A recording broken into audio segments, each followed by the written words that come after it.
第一次ネオジオン戦争解説地球圏戦後史、ベータ世界戦。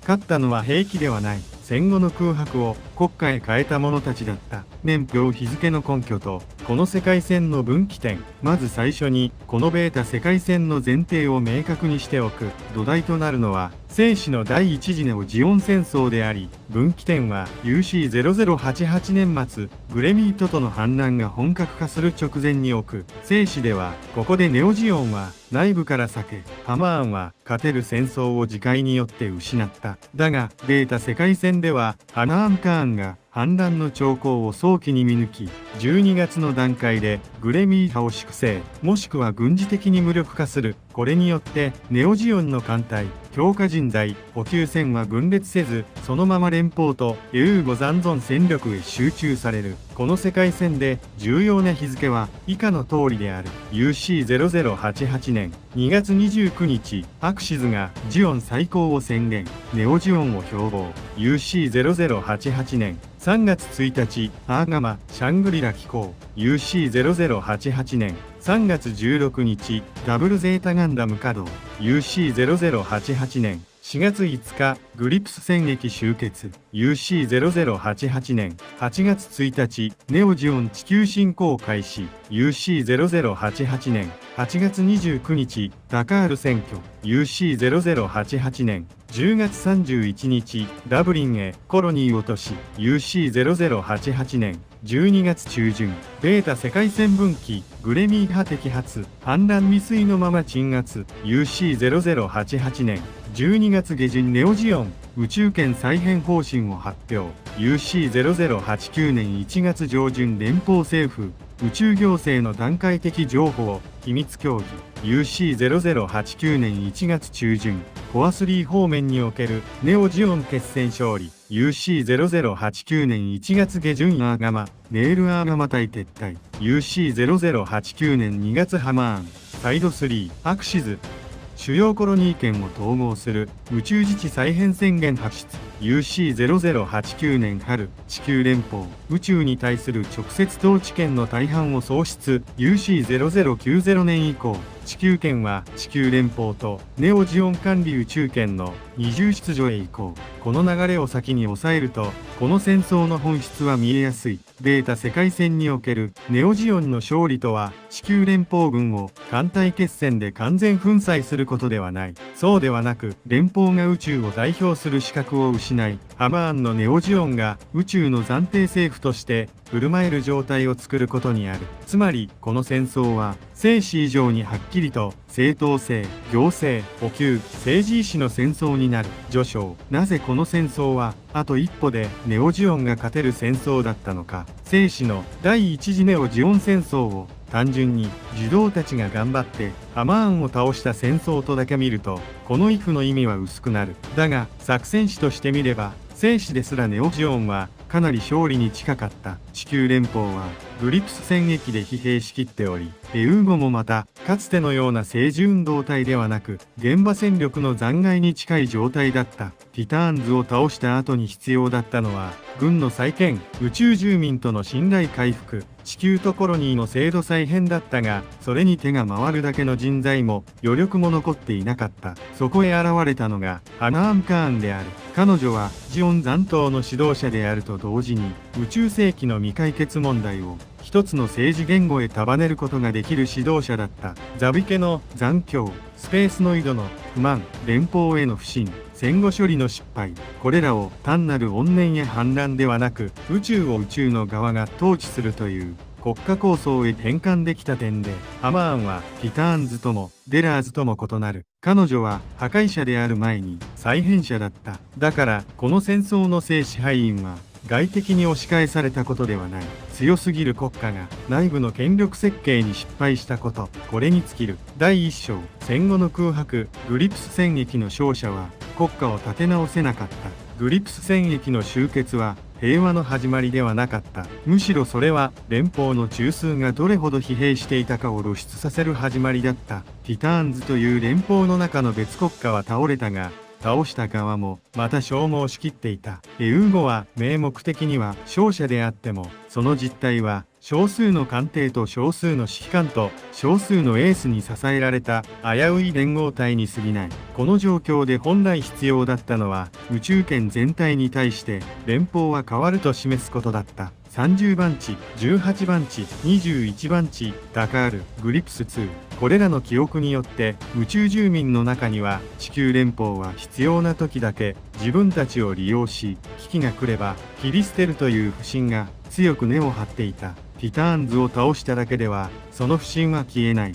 必要なのは制度だった。代表権の見直し、行政の分権、経済と防衛の再構築、つまり戦後の政治である。だが現実の連邦にはそれを行う意思も速度もなかった。前線の将兵は疲れている。議会は保身を優先する。企業は利益で動く。官僚は責任を先送りする。この遅さと鈍さをハマーンは正確に読んでいた。ここで戦局推移の第一の要点が確定する。ネオジオンは強いから勝つのではない。連邦が戦後国家へ返還できないから勝ち筋が生まれる。つまりベータ世界戦の勝利は UC0088 年末より前からすでに土壌だけは整っていたのである。第2章、ネオジオン建国。ハマーンは残党軍ではなく宇宙の国家として名乗る。 UC0088 年2月29日、アクシズはジオン再興を宣言しネオジオンを標榜する。この出来事を単なる旧ジオン残党の再放棄と見ると本質を取り違える。ハマーンがやろうとしたのは過去への回帰ではない。彼女はザビ家の象徴性を利用しながらも実際にはもっと現実的なことを考えている。すなわち地球から切り離された宇宙側の統治装置を自前で作ることである。ここでハマーンの強さが出る。彼女は連邦全土の全面征服など現実的ではないと知っている。人口、補給、艦隊数、工業力、どれをとってもネオジオンは地球全体を直接支配できる規模ではない。だが逆に宇宙圏の主要ルート、サイド3の象徴性、アクシズの軍事拠点、スペースノイドの不満、この4つを抑えれば宇宙を代表する主体として振る舞うことはできる。つまりネオジオンの建国宣言は軍事行動の前触れであると同時に政治的な椅子取りの宣言でもある。誰が宇宙の代表か、誰が宇宙の安全保障を担うか、誰が宇宙住民の怒りを言語化するか、この問いに連邦が答えられないなら自分たちが答える。それがハマーンの論理であり、ネオジオン建国の本質である。第3章、シャングリラとダブルゼータ、英雄の欠員を子供が埋める戦争は国家としてすでに危うい。アーガマがシャングリラへ寄港し、ジュドーアーシタたちが戦争へ巻き込まれていく流れは、作品として見れば主人公交代と成長の物語である。だが作戦史として読むなら、ここに出ているのはもっと重い現実だ。国家の穴を子供が埋めている。これである。ブライトはいる。アーガマもある。ゼータの記憶も残っている。しかしその後ろにいるべきはずの政治と統合司令と正規軍再建は存在感が薄い。結果として児童たちのような若い世代が戦争そのものの継続装置になってしまう。生死ではこの危うさが主人公たちの活力でかろうじて前向きに見える。だがベータ世界戦では同じ構図がむしろ敗因になる。なぜならハマーンの国家が上から世界を再編しようとする大人の政治であるのに対し、アーガマ側は壊れた世界の中で人を助け続ける現場に過ぎないからだ。現場は尊い。だが現場だけでは戦争には勝てない。補給、外交、継戦構想、戦後行政まで含めて初めて国家は勝つ。児童たちの戦いは局地的には光る。だがその光は後方の空洞を埋めるには小さすぎる。ここで第2の要点が生まれる。ベータ世界戦では少年兵たちの強さがそのまま勝利条件にならない。むしろ彼らしかいないこと自体が連邦側の衰弱を証明してしまう。第4章、地球侵攻。ハマーンは地球を征服するためでなく連邦の守れなさを暴くために降りる。 UC0088 年8月1日、ネオジオンは地球侵攻を開始する。この行動を単純な野望と見ると少しずれる。ハマーンは地球全土を高級支配できるとは考えていない。むしろ彼女は侵攻の軍事的限界を理解している。ではなぜ降りるのか。答えは明確である。地球連邦が自分たちの中枢すら守れないことを世界へ見せるためである。ダカールの選挙はその象徴だ。ここは単なる都市ではない。グリプス戦役ではここで政治の正当性が問われた。シャアが名乗りを上げティターンズが連邦ではないと暴かれた部隊である。そこを今度はハマーンが抑える。これは軍事占領ではない。政治の部隊そのもののダッシュである。もし連邦が健全なら、ここで全力反攻に出る。だが現実には、疲弊と保身が先に立つ。防衛線は薄い。議会は鈍い。官僚は責任を回避する。そうなると、地球侵攻は、征服戦ではなく連邦の統治能力試験になる。そしてハマーンはその試験で連邦が不合格になると読んでいる。実際ベータ世界戦では彼女の読みが当たる。地球を全部奪わなくてもよい。いくつかの中枢と象徴を脅かし譲歩と混乱を引き出せばそれで政治的には勝てる。第5章ダブリン落下。コロニーは平気である前に連邦の倫理を暴く試験紙となる。 UC0088 年10月31日ダブリンへコロニーが落ちる。この事件は静止でも重いがベータ世界戦ではさらに決定的な意味を持つ。なぜならここで暴かれるのはネオジオンの残酷さだけではないからである。本当に露出するのは連邦政府が自国民を切り捨てる構造そのものだ。ハマーンはここで軍事被害以上の政治効果を狙っている。コロニー落としは巨大な暴力だ。だが彼女はそれによって連邦がどう反応するかを読んでいる。本気で住民を救うのか、大艦隊を動かして阻止するのか、宇宙と地球の双方に向けてもう見捨てないと宣言するのか。もしそうなればハマーンの賭けは危うい。だが現実の連邦はそこまでやれない。結果としてダブリンはネオジオンの暴虐であると同時に連邦の無責任が露出した事件になる。この時から宇宙圏ではこうした認識が広がり始める。連邦は宇宙を守らない。地球すら守らない。ならば地球に宇宙を代表する資格はあるのか。ここで第3の要点が確定する。ネオジオンの勝ち筋は艦隊を沈めることではない。連邦に守る気がないことを世界へ見せつけることにある。ダブリンはその最大の成功例になる。第6章サイド3譲渡問題。連邦は戦場で敗れる前に交渉で敗北する。生死でも連邦首脳部はサイド3譲渡という発想に傾いた。これが示しているのは彼らがすでにどう勝つかではなく、どこまで渡せば延命できるかを考えているということだ。ベータ世界戦では、ここがよりはっきりと前に出る。ダブリンの後、連邦政府内部では、現実主義を装った敗北主義が広がる。ネオジオンは強い。エウーゴ残存戦力だけでは足りない。宇宙艦隊再建には時間がかかる。地球世論も宇宙のために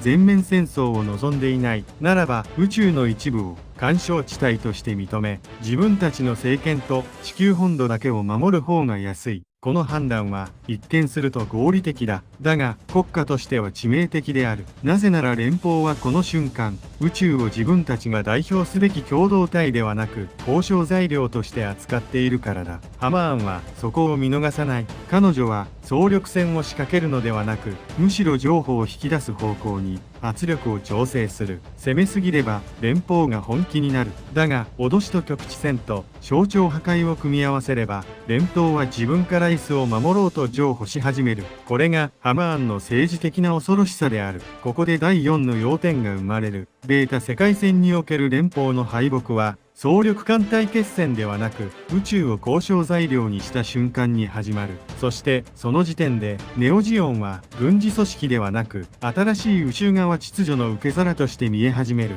第7章ベータ世界戦の分岐。グレミー反乱は起きる前に終わる。生死とベータ世界戦を分ける最大の一点がここにある。 UC0088 年12月グレミートとの野心は露骨になり始める。若手小構想の取り込み、プルシリーズを使った独自戦力化、ザビ家の血筋を利用した別系統の正当性作り。生死ではここでネオジオンは内側から避けた。だがベータ世界戦のハマーンは反乱の日が見えてから動くのでは遅いと理解する。この世界戦の彼女はもっと冷たい。容赦なく切る。グレミー派の幹部を同時拘束し、独立艦隊を編成できる前に通信と補給を遮断する。プルシリーズは切り離される前に親衛隊へ移管される。若手将校には功績の機会ではなく忠誠の査定を与え、迷っている層を一気に本体へ戻す。ここで重要なのはハマーンが国家の完成に必要なことを悟る点である。戦争終盤に必要なのは度量や余裕ではない。誰の命令系統で動くかを迷わせないこと。それが継戦国家の最低条件だ。結果、グレミー反乱は未遂に終わる。ネオジオン艦隊は分裂しない。補給線も二重化しない。戦力も消耗しない。生死では、ここで勝てる戦争を失った。ベータ世界戦では逆に、ここでようやくネオジオンが勝ちきれる国家になる。この瞬間が、ベータ世界戦の決定的分岐点である。第8章、コア3方面決戦。現場はなお奮戦するが、国家の差が勝敗を決める。生死の終盤では、グレミー派とハマーン派の内戦が戦場そのものを飲み込み、児童たちはその混乱の中で最後の勝機を得た。だが、ベータ世界戦では混乱がない。その代わりにあるのは、統一されたネオジオン本体による圧力の持続である。アーガマとネール・アーガマはなお戦う。ブライトの現場指揮は鋭い。ジュドーの戦闘能力も衰えない。局地戦ではネオジオン艦艇を沈め、何度も戦局を支えるだろう。だが問題は、それが全体戦略へ結びつかないことだ。一方のハマーンは、コア3方面を単なる戦場ではなく新秩序の中核拠点として扱う。ここを抑える意味は敵を倒すことではない。宇宙の交通、物流、省庁制、行政の中心候補、その全てを握ることにある。つまり彼女は最後の戦場を作っているのではない。勝利後の首都を取りに行っている。この差が大きい。アーガマ隊は今この瞬間の戦いをつなぐ。ネオジオンは戦後の秩序までつなぐ。現場の優先は政治の負債を覆せない。ここで第5の要点が確定する。勝敗を決めるのは最後の一騎打ちではない。最後の勝利地点を誰が戦後に使える場所として確保したかで決まる。第9章、ジュドーの敗北。それは死ではなく未来を支える国家が存在しないことの確認である。ベータ世界戦でもジドーは下は折れない。むしろ彼は生死以上に強く、最後まで人を見捨てない。だが、この世界戦における彼の敗北は戦死ではない。もっと重い。正しいものを支える国家を持たないが、故に勝てない。それが彼の敗北である。ハマーンとの最終対決があったとしても、それは戦争全体をひっくり返す。一騎打ちにはならない。なぜならその時点でハマーンはすでに政治で勝ち、行政の再編をはじめ、連邦から譲歩を引き出し、宇宙の中立勢力を取り込んでいるからだ。たとえジュドーが個人としてハマーンに食らいついても、戦争全体では遅すぎる。彼はネール・アーガマと共に撤退する。あるいはブライトの判断で地球圏外縁に退いて抵抗の核になる。もしくは木星圏への退避を選び、別の未来へ種を残す。この時、ジュドーの価値は消えない。だが、勝利には結びつかない。第10章、宇宙自治再編宣言。ハマーンは女王ではなく、管理者として勝つ。UC0089 年2月、ハマーンは宇宙自治再編宣言を発する。ここで彼女がやるのは、ザビケ復古の華々しい帝政ではない。もっと冷たく、もっと実務的な統治である。サイド3は中核自治権、アクシズは軍事、行政中枢、中立を望むサイドには自治を認めるが、防衛、航路、税制はネオジオンが管理、月面都市とは資源と工業協定を結ぶ。旧連邦系官僚は選別して再雇用。反抗勢力は徹底的に分断。アナハイムのような企業には忠誠ではなく成果を要求。ここにハマーンの現実主義がある。彼女は理想だけでは統治できないと知っている。軍人だけでは国家は回らない。ザビ家の旗だけでも腹は満たせない。だからこそ彼女は軍事国家から行政国家への移行を急ぐ。これが成功する限り、彼女の支配は単なる恐怖政治では終わらない。一部の宇宙住民には連邦より冷たいが、連邦よりは動く秩序として移りうる。ここがこの世界線の最も苦い点である。ハマーンの勝利は悪の圧政というだけでなく、連邦が失った正当性の穴をより冷たく有能な秩序が埋めることを意味する。第11章、地球連邦のその後、生き残るが宇宙を代表できない国家へ格下げされる。ベータ世界線で地球連邦は滅びない。むしろハマーンは完全破壊の不利益を理解している。地球を潰しすぎれば、税も物流も市場も死ぬ。行政の引き継ぎもできない。だから彼女は地球そのものは連邦に残す。だがその代わり、宇宙に対する連邦の優越を剥ぎ取る。この結果、地球連邦は奇妙な国家になる。まだ大きい。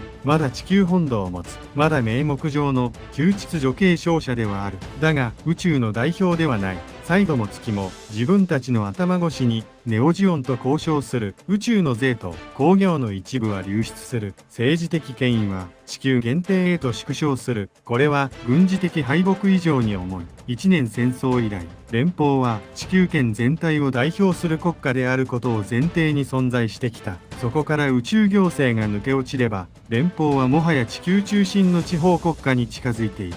つまりハマーンの本当の勝利条件は連邦を焼き払うことではない。地球連邦を宇宙を代表できない国家へ格下げすることにある。そしてベータ世界戦ではそれが達成される。第12章アフターアクションデビュー。ネオジオン勝利とは連邦が負けることではなく、宇宙が地球の従属物でなくなること。このベータ世界戦を総括すると転換点は6つある。第1にグリプス戦役後の戦後空白で連邦が国家再建に失敗していたこと。第2にハマーンがネオジオンを残党軍ではなく宇宙の国家として立ち上げたこと。第3に地球侵攻とダブリン落下で連邦の守れなさが全地球圏へ露出したこと。第4にサイド3譲渡発想によって連邦が宇宙を守る主体ではなく交渉材料として扱い始めたこと。第5にグレミー反乱を未然に潰しネオジオンが勝利を制度へ変換できる国家へ到達したこと。第6にコア3方面決戦を最後の戦場ではなく戦後の首都として抑えたこと。この6点がベータ世界戦におけるネオジオン勝利の要点である。ここで重要なのは、勝ったのが巨大兵器でもニュータイプの奇跡でもないことだ。勝ったのは戦後の空白に先に国家を書き込んだ側である。地球連邦はその空白を埋めるには遅すぎた。エウーゴはその空白を埋めるには小さすぎた。児童たちはその空白を埋めるには若すぎた。そしてハマーンだけがその空白を秩序へ変換するだけの意志と冷酷さを持っていた。だからこの世界戦でネオジオンが勝つというのは単にハマーンの艦隊が最後に立っているという意味ではない。それは宇宙が初めて地球の従属物ではなくなり、良くも悪くも宇宙の側の国家が地球圏の片翼を担うようになるということを意味する。もちろんそこに理想郷はない。粛清もある。恐怖政治も残る。軍事優先の歪みも残る。だが同時に地球連邦の怠慢と偽善と先送りもまたここで一度終わる。ハマーン・カーンは生死では勝てなかった。だがそれは彼女が間違っていたからではない。強すぎる国家を最後まで支える制度が足りなかったからである。ベータ世界戦でその一点が補われた時、宇宙世紀の歴史は全く別の姿へ変わる。そしてその結論は極めて冷たい。勝ったのは兵器ではない。勝ったのは理想でもない。勝ったのは崩れた秩序の上に先に次の秩序を書き込んだ者たちだったのである。チャンネル登録、高評価お願いします。